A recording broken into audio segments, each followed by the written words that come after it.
Good morning. It's Tuesday, April the 7th, and I'm going to take a look at SKEENA Resources Limited for a friend here and give him my 2 cents about, well, just a general overview of this company. So, looking at the technicals, it looks like we have a market cap at about 118 million, so it's a million, not billion here.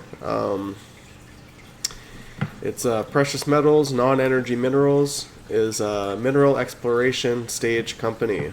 It engages in the evaluation and exploration of Tropico copper, platinum, palladium gold project located in Sonora State, Mexico.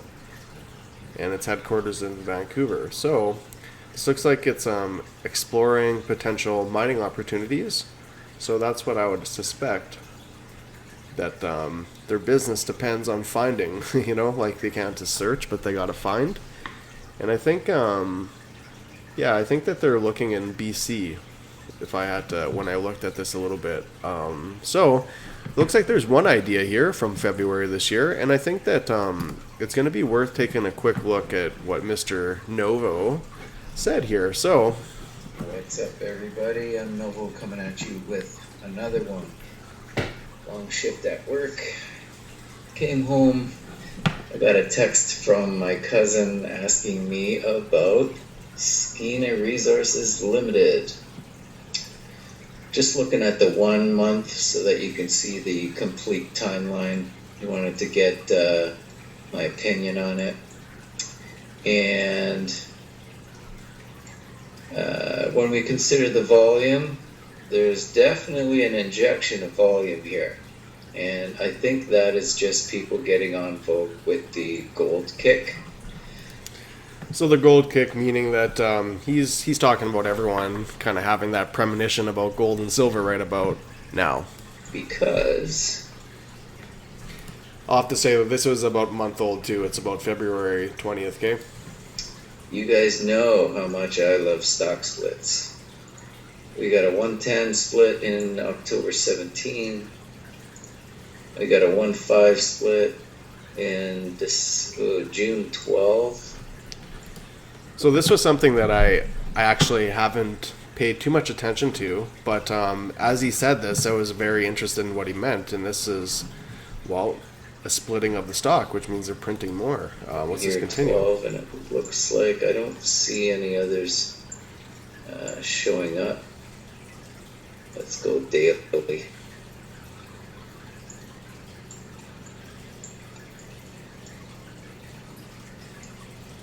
Yeah.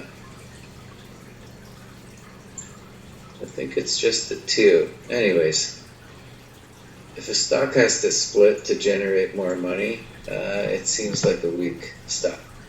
However, you can take that and use it to your advantage. So that's what I think was the biggest takeaway from seeing like those splits, which I didn't necessarily look within the volume itself. So I learned something pretty darn cool looking at this and just checking out what this guy was saying, is that you can see when the stock splits, and what this guy is hinting at is that it's showing kind of weakness within the stock itself. When you see a pump or a move to the upside, you will just recognize this as a pump and dump. So this is a short.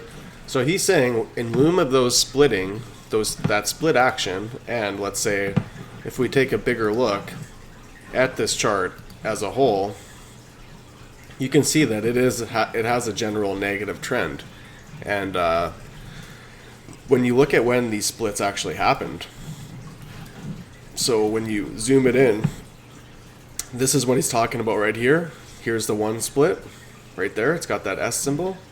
And then also we had something right here. So it's more like when those splits happened, right? I mean, right after a huge decrease in value, it split right here, and it also split right here. And it could be some type of, desperate effort from this company. So we'll just continue on here and see what else this guy has to say. We won't listen to him verbatim or anything, but looks like a fight I was watching. Pretty good intro if you want to watch that one. It's a pretty good battle there. All right, let's just go back to this guy. Or maybe, yeah, okay. So sorry to get that all off kiltered there. 18. I got a 1-5 split in this June 12th, year 12, and it looks like I don't see any others showing up. Let's go daily.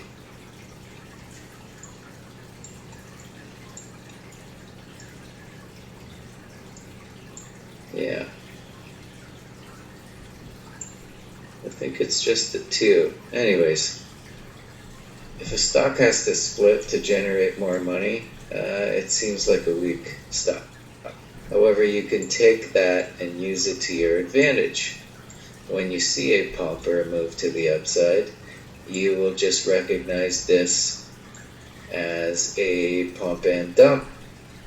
So this is a short-term hold, not a long-term hold, but I mean, look at this huge consolidation and then fail, and then it just dripped out. And right around there is when the split happened. When's 08? 08 around here. 07, 08. Yeah, things were pretty tough around that time. And then we did another split here to try and generate money. So now we're going to forget about all this history in the background. We're just going to look at what's been happening lately. This big green candle, bigger than any candle going left, signifying a potential start of a bull run, right? Like, look how this So that's what people have seen, right? And I imagine that this is what has gained interest for a lot of people. But in lieu of some of these other shadier events that have happened in the past, and in lieu of this stock being a negative downtrending stock or a negative trending asset, I mean, I'm very cautious about this company. Shadows, anything in the background. And mind you, on the monthly, I think it was a big sell-off, right? So,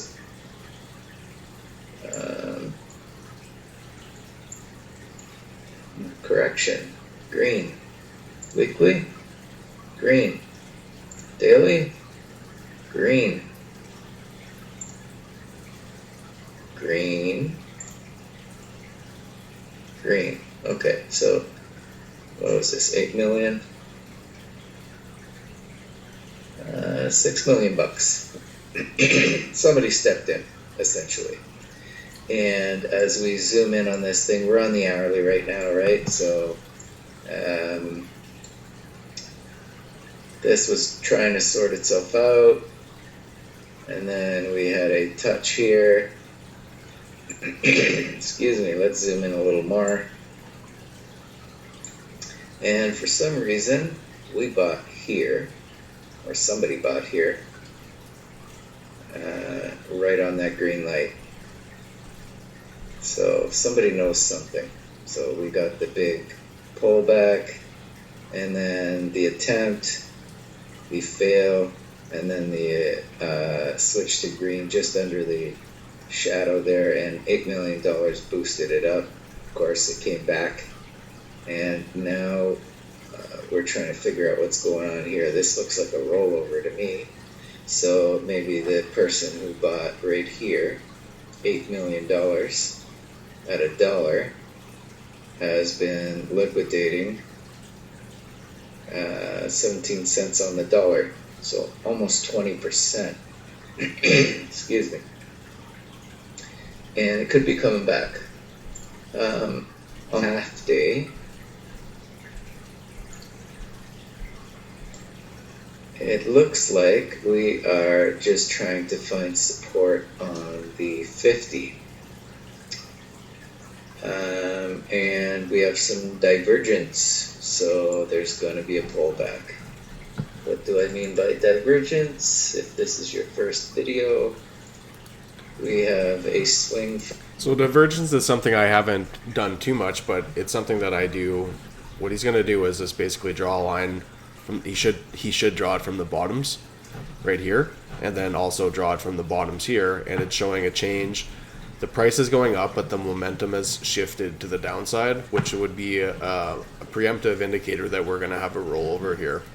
From here, going down. So momentum went up, and then it went down, and then it tried to go up higher, but it didn't. So it's rolling off. There's less buying. So the guys who had good position are down here. We're seeing this, and now the guys that are buying right here are the FOMO buyers, or getting ready for a correction. And the reason why we are in divergence, technically it's like that, but if we consider the bodies of the candles, it's more like that. In fact, if we consider this, it's more like that. So if momentum is You can see where he just saved himself all the stress by drawing it from the bottom. dropping and price is going up, who's going to buy up here? If momentum is dropping, who's buying here? Nobody, because the guys who bought down here are selling to the guys who are buying up here. So these guys are waiting. They've made their money. So that's why momentum is dropping off. And these guys are the bag holders. So there will be a correction, pulling back. Excuse me. The question is, how big of a correction? So if we watch the SSL channel here, I'm going to turn the keygen off. The keygen I kind of use as a stop loss suggestion for those who do not have a stop loss. So I'm gonna turn that off. In fact, we know that we're bouncing off the 50. I'm going to turn that off as well. Yeah. So he's using this huge indicator that has a bunch of estimated exponential moving averages, and a couple other indicators here. I checked that out. I mean, it was pretty big. A lot of people use this kind of like multi-faceted indicator to have more of a highway of different lines so that they can make more detailed measures. And we know we're way above the 200. I'll turn that off. So right now all we have is the SSL channel up and down and the EMA, which is 20. But I think this is going to be enough from Mr. Movo here. I think he's made his point to me, and he's pretty dry. So we're just gonna exclude him for now. But that's where you can definitely pick up little comments from different people. And cheers, man. Cheers, Movo, because I picked up a little indicator how to look for those splits in the stock, and seeing those let's say those splits. Like looking at this in this time frame, it looks like nothing but positive momentum, right? I mean, but you can see here, he did that. Where did he do it? Right here, right? This guy was calling for this rollover right here, based off of whatever indicators he's seen. He's seen that the stock is split. It has a negative overall downtrend. It looks like a classic pump and dump, right? So here we have the pump, and now we're having the dump, right? I mean, now, could this form more? For sure it can, right? I mean, but just some other things to keep in mind when we're looking at different assets.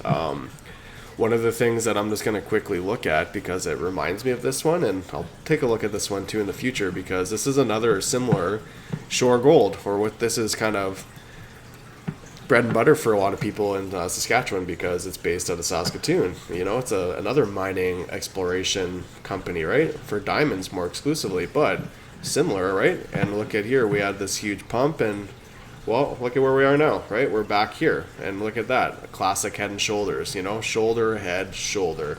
So I looked into this stock and see if it had any splits, and it didn't even have any splits in here, so that was something that I wanted to take a look at to see if this company was doing that, because here, this just reminds me of this, I mean, I've looked at plays like this before, and it just it seems to be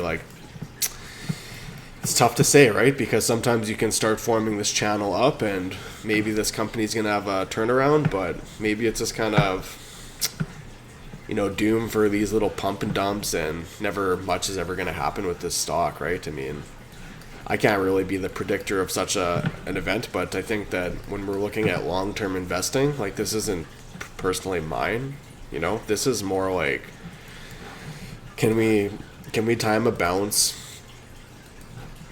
coming up from here, can we get a little breakout here? I mean, but these are just it's seeming like a pretty risky asset, but we also have this little bit of an upward trend here to support that off of. So like when I was into here, like I was looking at this because you can get in on those more consolidation periods, and I was holding this one at like 19 cents. I bought in here just because I seen some higher lows, and it kind of seemed like we're forming a little bit of an ascending triangle, and we busted up, and I sold right before, of course, and missed out on a little double up here. But look at, we're right back down here too, so it's just tough to have too much confidence in these when they're just like flatlined, right? There's no pulse. I mean, a complete dump and then just flatlined. These could jump up, but do these look like the better places for me to invest? No, I mean, I want to see a general positive uptrend and then to have these cups and then to move back up, right? Not for them to come down, form a cup, and just continue down. Anyway, like there's never a guarantee. Like this could bounce right out of here. The SKEENA could have a bounce out of here, and we could see these little rises, right? So these aren't completely off the chart for increase, like short-term right gains. Like we just had a 3x right there, right, from that little bottom. So when we're looking at these kind of things, I mean, they could be considered trading, tradable assets. I mean, especially if you're longing or shorting, like right here. I mean, you could probably be looking at shorting this asset like anywhere around here, especially seeing that it has a lot of flakiness with splitting its stock, right, to try to get more money. So seeing that, I mean, I can't say that I know completely that all stocks that split are doomed, but I don't like seeing any of that stuff, right? I mean, I don't like, this doesn't look like an appetizing entry for me. We got a pump up here as it goes down, and then it just flatlined, right? We just got flatlined action here. But yeah, not to say that we can't just have like movements within, let's say, the small little triangle here, but unless you're going to be shorting this, I probably wouldn't be looking at it too hard right now. But that's where I don't take my advice completely, because maybe this has a good bounce right here. I mean, that's up to you guys if you want to be playing with this stuff, playing with fire. That's what I look at this stuff as, just like kind of playing with fire, man. You can always like try to get into these little short-term like trends and just be like, oh, we're supporting right here, we're moving up. I'm gonna take a position here and hope for that gain up here. I mean, but overall, this isn't going to be a part of, like, let's say, my long-term investment strategy. But it's definitely worth checking out. And SKEENA, yeah, it doesn't really float my boat. I wouldn't recommend getting involved with this one unless you're trying to play more of a short-term time frame. But also, it just reminds me of so much like this short gold right here. And it's just like a lot of stress to enter these positions that are based off of companies that, I mean, like, who knows what's going to happen to this, Like, people lost $8 to, 17 cents. It's just like, man, like, there's a bad taste in a lot of people's mouths from this. But all the same, I do watch them, Let's just be honest. I've been watching short gold here, and I'll continue to kind of keep an eye on it because I missed a trade on it. So that kind of just like gives me a curiosity in itself.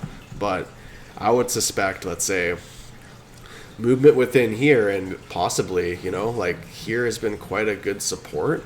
There could be possibility for swing trades here if you did set a tight stop loss, and we don't really see a huge pre-market change in price, so you wouldn't theoretically just have price open up down here at 10 cents and screw you out of a whole bunch of money. But it just, for me, it's just like, why risk it? I mean, if you want to play with these diamond mine exploration companies, I mean, I guess you could say it's better to enter in at these levels down here. Like, I wouldn't say you're batshit crazy if you wanted to enter in at, like, let's say sure gold at 21 cents or 21.5, and you set a stop loss at 50. I mean, it's just like, do you really, these cents mean a lot now, right? So 2 cents is actually, 5% and change. So if you buy in at, let's say, 20 cents and it goes down to, 18, you just lost 20% of your value. So, or 10% of your value, sorry. So it's kind of crazy that a couple cent moves can be, that's just the good risk to reward, hey? So it looks like, I don't know. It's tough to take these, they're risky trades here, man. Like, they're just risky, and looks like we're coming down right now. We'll see, that could be potential if you see everything kind of working towards your favor, but you can also see, like, these swings are just kind of, they're choppy, right? They're choppy to begin with, and doesn't seem to have a lot of great correlation with the indicators I like using. Same here, it's just like, I don't know. I don't think I'm really going to say much more about this, I mean, I think there's better assets to be involved with. And I'm willing to be held accountable if this has a breakthrough, because it's very possible. I mean, we could see this kind of trickle down to this, and guess what? We'll probably have another little pump, and, we'll just have little pump and dumps within this company because, well, if that's truly the state that they're at, I mean, like, again, I'm not really sure. I mean, I wouldn't take everything I say verbatim. It was just interesting seeing this guy show a couple things like that, and he pretty obviously seen that rollover right there. And the one thing I could say is that you never know, though. Like, these are high risk, high reward companies, right? So investing into this company down here, like, there is a big potential profit to be had. Let's just be honest here, right? Like, these are the ones that if you put in 1,000, you could see a huge return, right? But you're also making a pretty big risk. So these, you just have to be aware that these are really risky plays, right? So that's what you just have to appreciate them as, right? I mean, I'd be looking for an entry position if you're ready to risk it, I mean, if you really want to be risky with your money, I'd probably look at an entry down low here and set a pretty darn tight stop below it. Make sure that you don't see it go to these next lows. But when we're looking at this, like, what is that low? 18 cents? We're risking how much money, right? There's so much to risk. And if you're looking at a shorter time frame, like, what's the low? Well, it's 50. So, you have to, there's no, like, safe way to get into this. I mean, you could say the 200-day moving average, at least we've got above that. That's kind of a positive thing, just to try to gain some positivity here. So you don't want to always consider everything dead, but we'll see if it can hold this 200-day moving average. If it'd be pretty depressing if you see it break back through here, because we've seen little raises above just to kind of collapse below, raise above, collapse below, raise above, collapse below. So is it just going to repeat that again? Let's just look at the weekly here. And you could say the same thing. We've been really struggling to get above this 200-day weekly average. So I'd like to see some consistent price action. I'd like to see a change in momentum of this stock, right? I mean, we've just been going down so far. Like, for me to jump in at these levels, it's just like, there's just no real, like, let's break, like, this high here. Like, for me, like, I just have to see some more. There's no reason to get involved in these stocks. It's just kind of my rule. Like, you don't want to be involved in anything going straight down. Anything that's going down, why are you into that? Same thing here. I mean, at least we have a little bit of rounding, and that is the truth here as well. I mean, at least we have, like, a little bit of some higher lows being placed, but you never know. Like, we could come down and touch, like, a real low part right here. So for me, I wouldn't even think about entering in until you're down low here. And if you were, you'd have to be quite aware that you're taking a pretty big risk, especially considering this company's past history. And yeah, I think I was going to cover, let's say, the diamond mine here as well. The market cap's similar, 100 million around. So I'm just going to delete that and compare right here again. It's about 100 million. So these look pretty similar to me in terms of price and price action. And yeah, just a huge dump and then a fizzle. On a monthly sense, it's not quite the same, right? We had a kind of a surge here, but it's kind of, if we exclude this data because it didn't it didn't follow anyway. I mean, that should have, yeah. I guess this should have been an indication that we were gonna have a reversal when the price was going down and you could see the momentum going up. You could have suspected some type of action up here actually. So there is something kind of to be learned from there. But if we take it from right here, let's just exclude this data there. We just had a dump and a fizzle, right? A dump and a fizzle, and I don't like looking at that stuff, man. I'd much rather see it positively uptrending and see it in a reversal. But yeah, I think that's all I'm going to say about SKEENA, you know, because I don't like it. But hey, each to their own. You could see 2-3x here, especially if you see a bounce on this area here. You could get it in there, but I'm not sure what the liquidity is, and is this just like that kind of gold market hype, and are you putting money into some company that is just gonna not be serving you too well? All right, let's just exit out of the SKEENA here. Sky just got his again. Yeah, this one was a Dongfrey versus Yoshiro Takima. It was a good entry, Bell. Yeah. Anyway, yeah. So let's just look at this DIAM here again, because this one is for another person, and the same thing with this. I mean, I've kind of just I was kind of looking at this for a breakout buy, like like I was kind of saying, like maybe if it breaks above and it can continue above, but with these kind of flaky stocks that have just been performing like shit, it's tough. Like they have a lot of pump and dumps, right? And I don't think there's any clear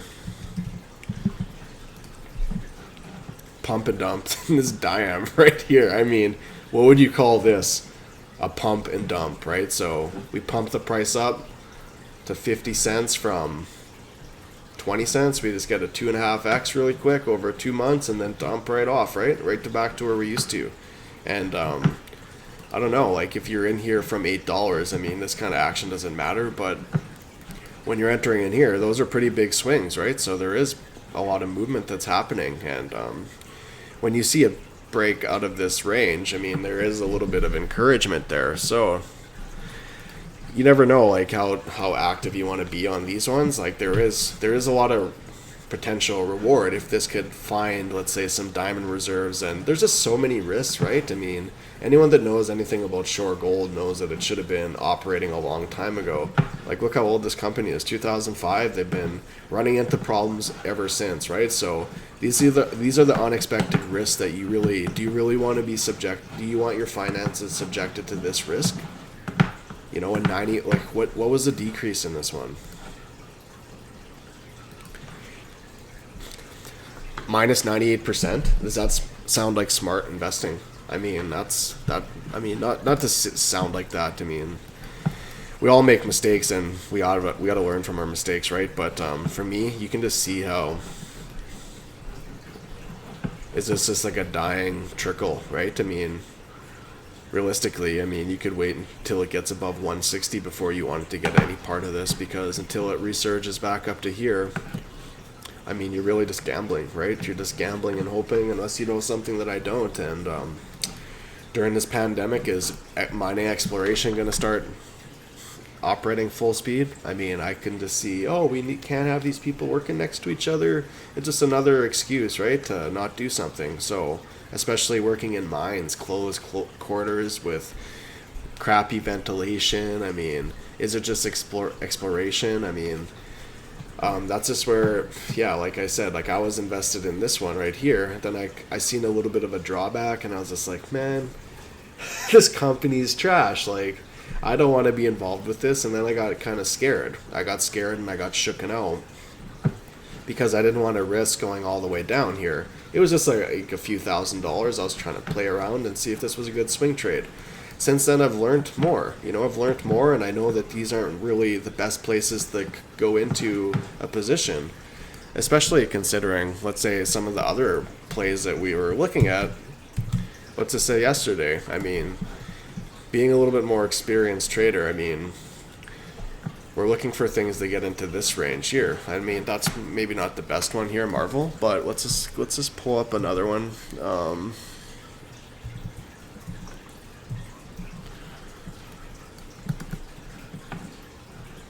Right there, you could have said it had a little consolidation right there. That could have been interesting little entry point.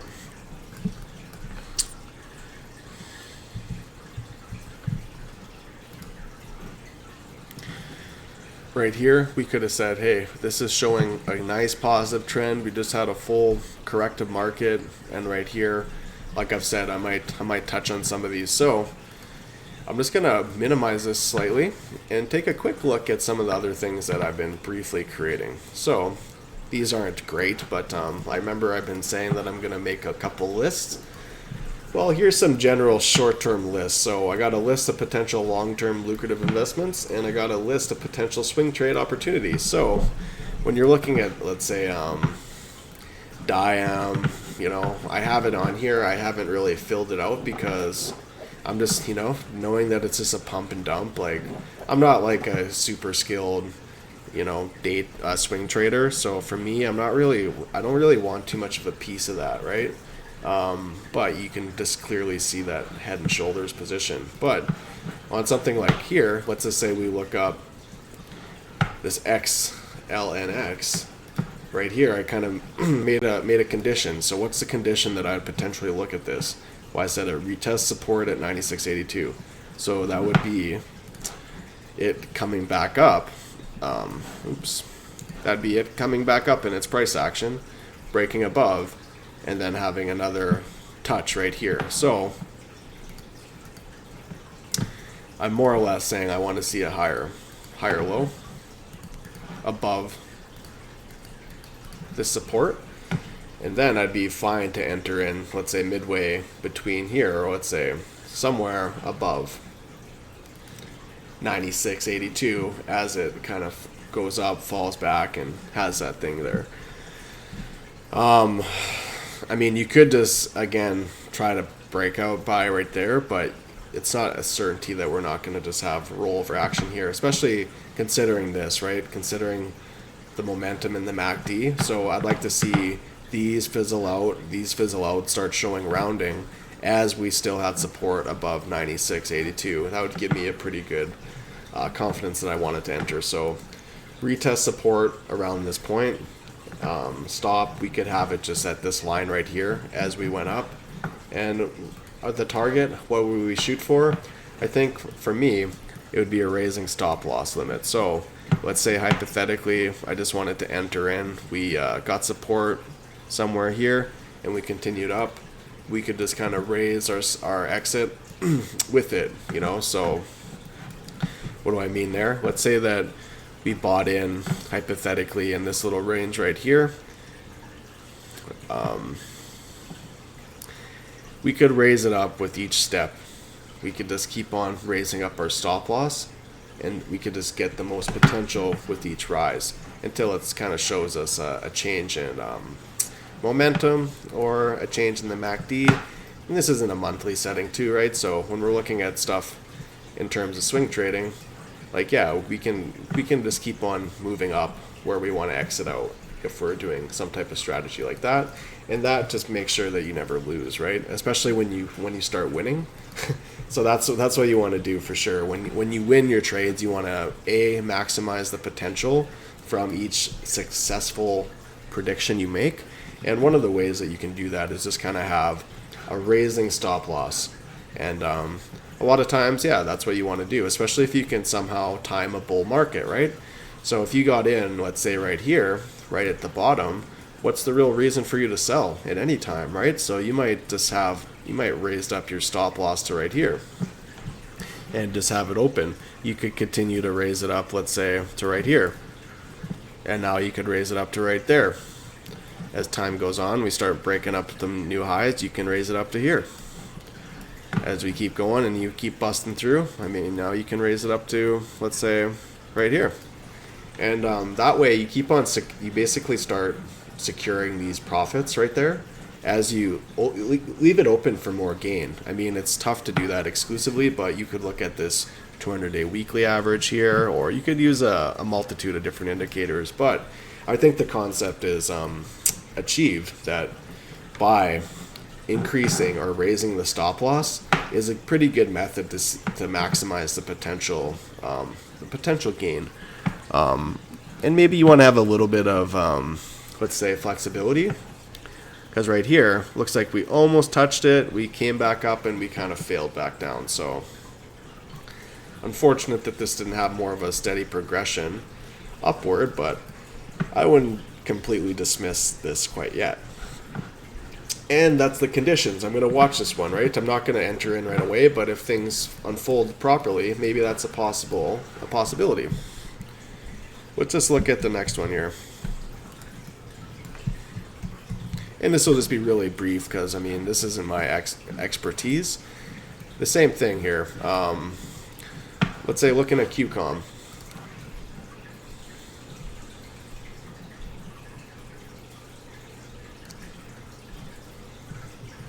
That's me typing in here. Just wondering what the heck I did. So right here, these are more or less breakout swing trades, right? So right here, we'd be looking for some type of consolidation right above the pre-98.45. So I got the 98.45 range. The stop loss is to be determined because we would have to see the price action start unfolding within here. And I still have just the raising stop loss. So that's that one I'm going to take a look at, or just follow. CCI, this Crown Castle Incorporated. For this one, I've kind of decided that there will be no entering into these highs right here. But besides that, I will keep this open for an investment, but we'd want to see retracement, let's say somewhere like this, modestly between $83 and $65. So I said here, pull back to the fib 0.618 around 65 to 70. And then if that was the case, you could, let's say, enter a position with a stop loss, let's say right on that 618, maybe a little bit lower. Maybe we'd use some of the support like actually in the chart. Yeah, that would be something to consider. We could even see a deeper pullback here too. So I'd want to look at this and see if maybe these levels back here, this $45 range, it could also drop below that 618 and fall into this range here too. So it'd be something to consider. We'd be looking at this trend line here.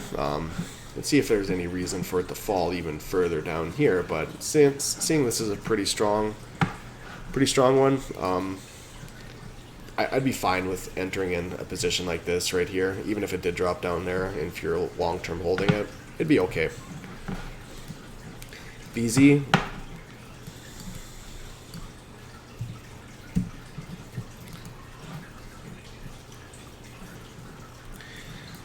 Again, we're kind of getting into this same kind of idea, right? So instead of this being inversed, right? That's what a lot of those other ones were, inverse. These ones have solid volume, right? Solid volume consistently. A pulse, they got pulses. They're live. And we're coming up into a range here where if we could see this consolidate between just I think I see consolidate pre-64, some type of entry around here, price action dependent, and same, I wouldn't mind getting into some of these if we could see some price action in here and we could set a decent little stop loss. And especially if you just wanted to, let's say, raise it up, you could easily see a couple, you could definitely see some decent profits. It's easy to say that you definitely get like 10-20% of a little jump past this point because guess what, there's nothing here, right? There's nothing to prevent it from going up once it breaks that ceiling besides maybe just the immediate resistance for it. So the Verizon communications, the same idea. Stop loss is going to be more dependent on what unfolds over the next little bit, right? But you could see here, this could be years, right? I'm looking on a monthly sense, so you never know how long it's gonna be in this area, right? But that's where I want to set a couple of these prices here and take a look at them, just to have something a little bit more structured. So let's just go through the last couple ones, just to give you an idea of how, let's say, and I keep on saying, I don't know why I keep on thinking that's W. So right here, we kind of have a similar kind of setup. We've had it kind of go up. We broke through that previous all-time high which it would have been a little bit nicer not to see that happen. But now it looks like it's serving as resistance, so to speak, right? We're right around this area. It looks like we're having a little bit of difficulty breaking through this zone, but here, considering the more macroeconomic trend of 5G, if we can get above this area here, it wouldn't be crazy, in my opinion, to take a tight stop loss there. But we can see that that had a pretty big wick down.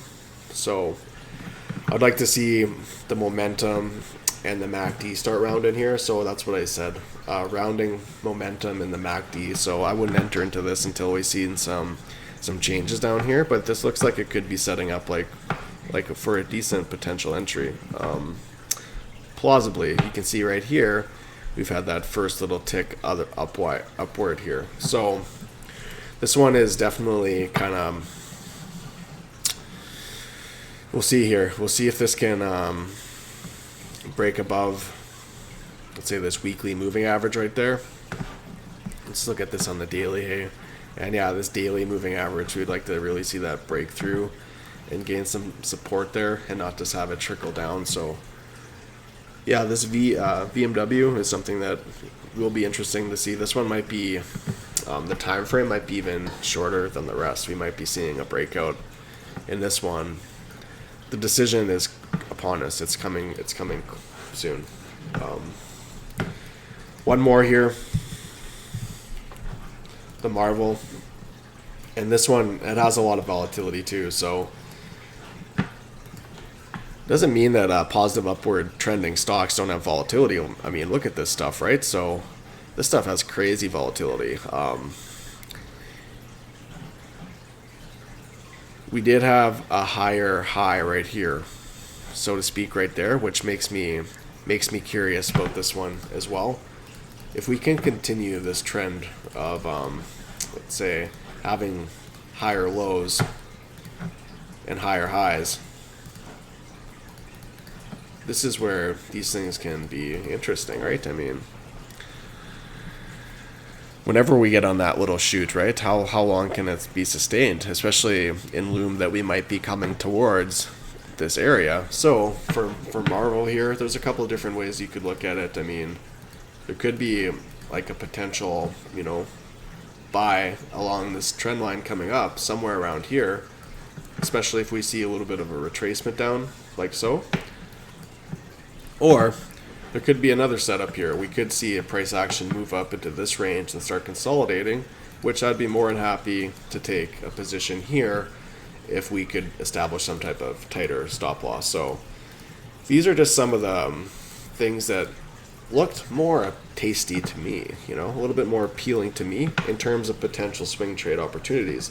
Now, in all honesty, how much do I swing trade? Very, very rarely, to be honest. I mean, I like to look at it a lot and talk about it a lot, but I'm not making too many swing trades too often. But with now that I have more time than ever, it's seeming to be something that's worth looking at. So right here, if you guys want me to look at anything, or you guys have any input about, let's say, this potential swing trade opportunity list, there's plenty of room here to be added to. And all this stuff is just open information. I'm not here to shoot down someone's idea. They're all worth looking at, right? But in my humble opinion, I would much rather get involved with things that are trending up with good sustainable volume, with a good company backing it.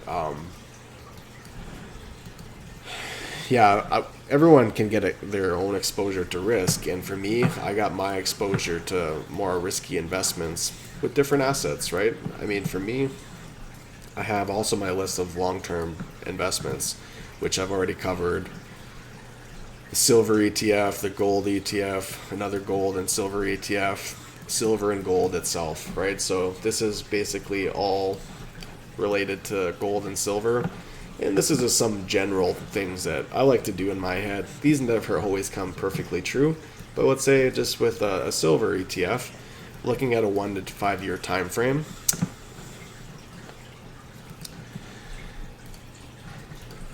what would I expect?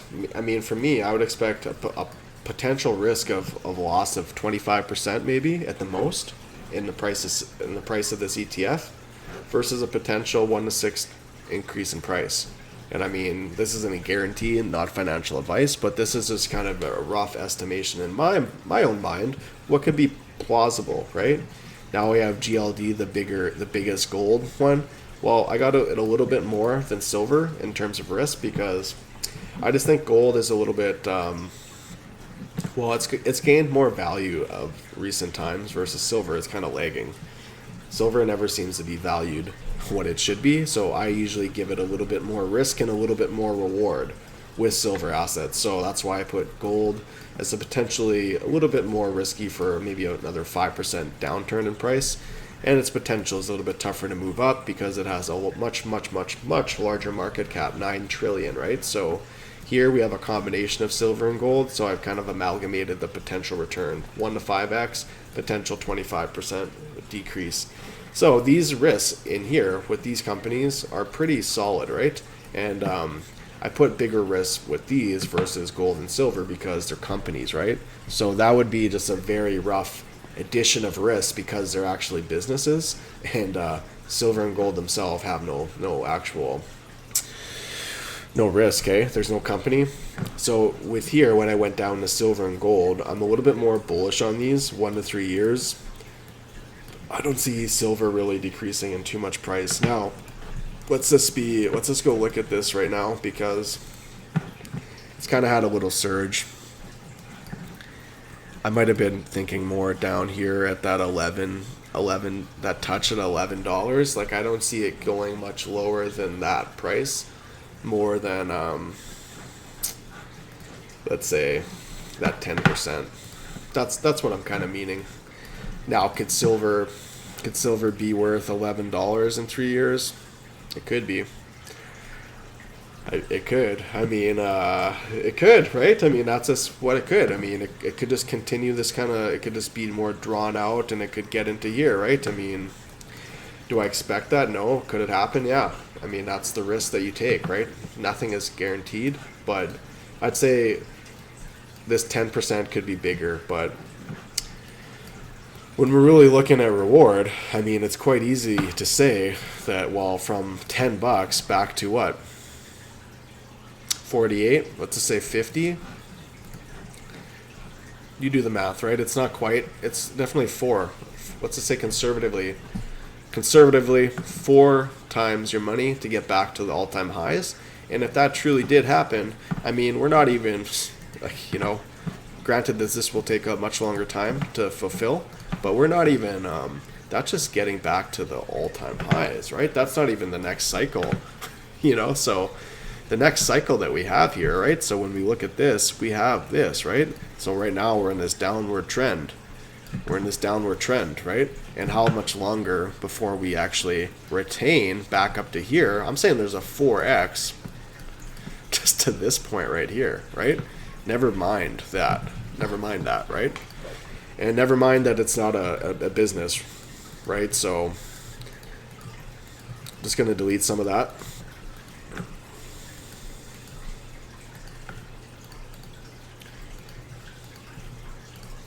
And I've kind of got sidetracked, and this got turned into like a whole like general evaluation of everything. But looking at these, that's where I just see such a I see like a 2 to 7, and some of these might be kind of conservative, right? Same with gold. Gold, I could easily see gold. It's about $1,600 an ounce right now, and 1 to 3 years. I mean, the same kind of setup here, right? We got this cup. And look at that bull run. Look at that. So when I'm making these prices, that's not necessarily considering it either, right? So when you see gold get 5x from now, you're looking at $7,000-8,000 gold. Do you think that's crazy? It could be, but it might not be. Might not be at all. And looking at my own very risky assets that I haven't talked too much about, and maybe this exposure to this risk keeps me away from some of these stocks that are just not trending the right way for me. I have enough risk, enough exposure to, let's say, an asset like Mr. Bitcoin, and it is pretty muddied here because I got the same analysis, right? I got a parallel channel going down and a tighter parallel channel, and we could see that, well, it's what do we have here? We have a cup, man. We have a cup, and we busted through that, and we had a bull run, right? And right here was the same thing. We had a cup, we busted through, we had a bull run. And it's not just Bitcoin. This is how stocks work, right? I mean, especially ones that are positively uptrending. And that's where you could say, like, well, I have Bitcoin as 85% risk. So I'm very aware of the risk. Why do I say 85%? Because the price right now is at 7,300. I would not be dumbfounded to say that the maximum amount that we could lose in the next 3 years, which I have right here, could be, it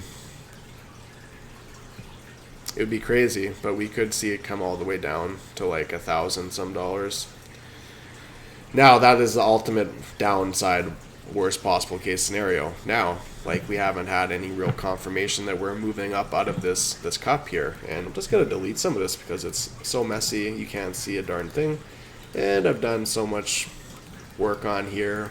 It's probably a chart that I've looked at a lot, but this is just looking at some of those wave patterns to the downside. Sometimes they denominate them differently in the bear cycle, and these right here, if I looked at them, you can just see those are just more higher lows that I've looked at. And I was just trying to do some numbering here, but you could say right here, a lot of us thought that we're coming up and forming, we're going to be challenging this, especially in loom of the halvening coming up. But you know what? You never really know how long these market down cycles can take, right? And sometimes they say there's a lengthening that happens between each cycle, but you could see here,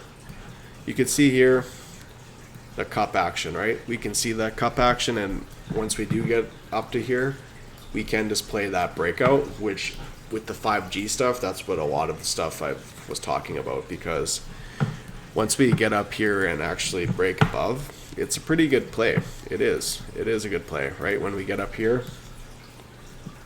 we could say we busted up. So now we got to be aware of the fake outs, eh? Faking out, busting up, because they know that people are looking at this stuff, right? So busted out, faked out, sold off, came up again, sold off. So that's some of the danger about entering into these positions at these breakout prices. Let's just move it up a little bit more to be a little bit more honest, to get up here. And then maybe that would signal that quite didn't reach it. And then here we only had one breakout, then boom, out. So that's this. That is the potential, right? When we have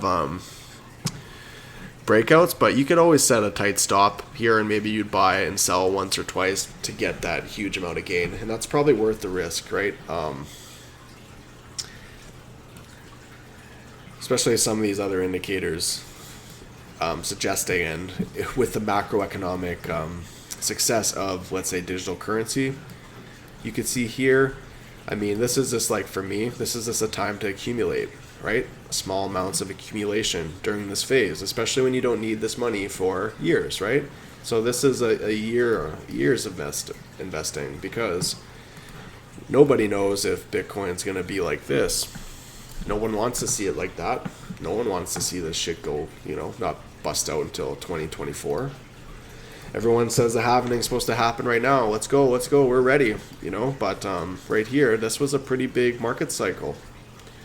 Bitcoin is much bigger right now, so it's not crazy to hypothesize. We have the little bounce here, and a trickle down, and then we go up. We have a little bounce here, up. We're coming down, and I imagine, I don't know, right? I don't know if you'd really say here is here. That looks like kind of like that. That's not what I'm saying. Maybe we have another little bit of a downside action here. I'm not against that. Not at all. I mean, I kind of welcome it, because I'm looking at this in a bigger long-term scale, and the more I can get here, the more I could sell up here, right? Especially if we get here. But this is my risky investment. This is mine, right? I mean, everyone can choose their high-risk assets. For me, like, yeah, you get exposure in this phase, and then it just kills everyone, and then everyone gets out, then we all forget about it, then we can do it again. It's gonna pull up one more thing here, and yeah, apologies, this one's just like gross, right? I mean, glow. But here's another one that I do like is Ethereum, because again, quite the positive trend, right? A good positive trend, and it looks like we are somewhat forming, you know, this more long-term cup here. So with these prices down here, there's a lot of potential, right? I mean, we could still go down like I've shown you, right? I mean, but the risk to reward is always something to be considerate of. So when we look at the price right now, just to this, I mean, we're looking at a 90% reduction to this price, but also I drew that the other way because it's much more profitable this way. We're looking at an 8x, okay? So for Ethereum just to hit its all-time highs again is 8x, right? So it's 8x your money just to reach pre-bull run. I think you could see the attractiveness of such a high-risk asset in your portfolio. And for me, that's why I have Ethereum here, is that we can lose 90% of this, but we have a much higher potential of 10 to 15. So would I assume that we could actually lose 90% of Ethereum right now? 170 times 0.9, 153, so 170 minus 153. Do I think that we're going to get $17 Ethereum? Hell no, man. We ain't never getting $17 Ethereum, but looks like we have that little touch right there on 20. Let's just take a fib here and see what a long-term fib would suggest. And we're up here, so that's such a huge run, right? So yeah, it's not really that's not really too applicable here. Maybe that's just too big of a run to measure. Let's just take a look from right here, see if any of these numbers make sense. Not quite. So that's just the thing, when you see such astronomical runs, it's tough to get a measured move. Let's look right here. I think this is actually, no. So these fibs aren't working too good with Ethereum, but besides, Ethereum is, well, hey, I'm not even going to try to explain it at this length in the video. I'm going to call this the end of the video, and I think I just gave you a good introduction to a list of my potential long-term investments, along with some potential swing trades that I'm going to be looking at in the near future. So we're going to call this a video. I did fix my mic here again, so we'll see how that works. Hopefully you all have a good day. Sorry that it was so long and so over the place, but cheers. Thanks.